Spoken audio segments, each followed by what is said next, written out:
Pemirsa, drama asmara putra Presiden Jokowi, Kaisang Pangarep memasuki babak baru setelah Felicia Tisu mengunggah video pernyataan terkait hubungan mereka. Video itu pun mendapatkan sorotan netizen di media sosial.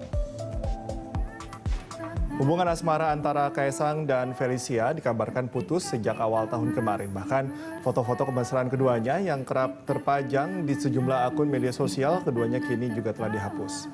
Kaisang dikabarkan meninggalkan Felicia dengan alasan yang jelas. Bahkan kini kabarnya Kaisang telah menjalin hubungan baru dengan perempuan lain. Felicia dalam pernyataannya mengaku sangat terpukul, apalagi Kaisang sempat mengutarakan kepada orang tuanya bahwa akan segera melamar Felicia. Sebelum akhirnya Kaisang menghilang. Tapi masalah etika dalam penyelesaian masalah kekeluargaan. Saya ingin bisa menjalankan hidup saya dengan legowo tanpa. Felicia Tisu membuat pernyataan lewat sebuah video di YouTube. Ia curhat mengenai hubungannya yang digantung Kaisang dan tanpa penjelasan. Felicia merasa sakit hati ditinggal pergi oleh Kaisang tanpa alasan yang jelas. Padahal menurut Felicia sebelum Kaisang menghilang sejak awal tahun kemarin, putra Presiden Joko Widodo itu telah mengutarakan niatnya untuk melamar Felicia ke keluarganya.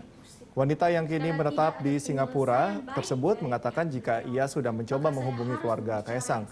Ia bahkan sudah menyurati Presiden Joko Widodo secara langsung sebagai ayah dari Kaisang. Namun hingga kini surat yang dikirimnya itu tak berbalas.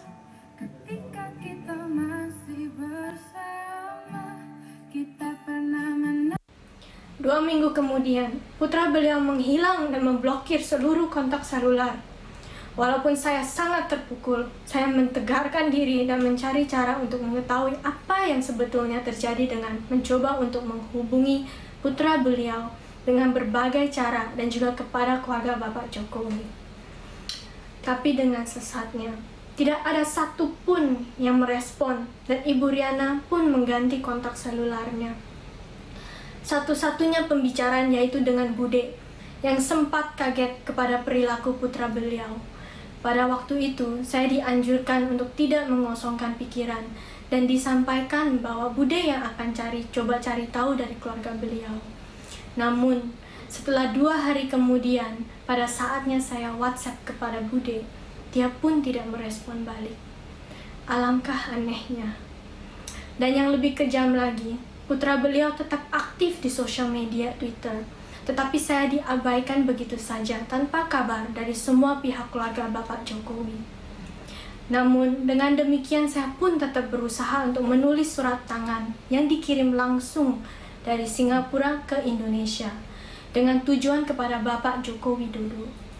Isi surat tersebut meminta untuk hal ini diselesaikan secara kekeluargaan karena dampaknya akan sangat berat bagi saya apabila tidak ada penjelasan dan penyelesaian dari pihak beliau. Ya, ini masalah cinta memang seperti itu ya.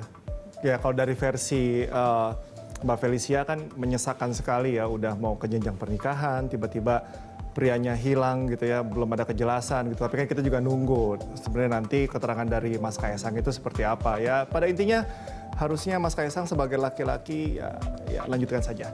Kita ke informasi selanjutnya, pemirsa. Putra Presiden Joko Widodo, Kaisang Pangarep masih bungkam dan enggan menanggapi pernyataan Felicia Tisu yang diunggahnya di akun YouTube. Kaisang lantas mengunggah ulang sebuah cuitan di Twitter. Unggahan tersebut memuat sebuah meme yang membahas soal bagaimana menghadapi isu miring. Seperti yang tertulis di meme tersebut, ini adalah John. John hanya buka Twitter 1 jam sehari. John berusaha untuk tidak mengomentari semua isu. John merasa opininya tidak terlalu penting. Jadilah seperti John. Meme ini ditafsirkan para netizen sebagai bentuk keengganan Kaisang menanggapi pernyataan yang disampaikan Felicia. Namun berbagai komentar diarahkan para netizen kepada Kaisang agar segera menyelesaikan masalahnya dengan Felicia. Nah, beberapa waktu lalu sempat beredar video Kaisang yang ditanyai mengenai hubungannya dengan Felicia Tisu. Kaisang juga mengaku tidak ingin menjawab masalah itu karena menurutnya itu adalah permasalahan pribadi yang seharusnya tidak diumbar di media sosial. Gimana Mas ya, itu kan masalah pribadi loh. Masalah pribadi ngapain tuh diumbar-umbar? Nggak etis. Ya, dan itu kan sudah terlanjur dari konsumsi publik. menurut saya memang kita harus jelaskan supaya masyarakat tahu juga cerita sesungguhnya versi dari Mas Kaisang. Jadi gini Mas, aku sebenarnya itu sudah ngomong untuk mengakhiri hubungan ini di pertengahan bulan Januari. Dan di waktu itu juga aku juga dimaki-maki, tapi ya wes lah, aku diem aja.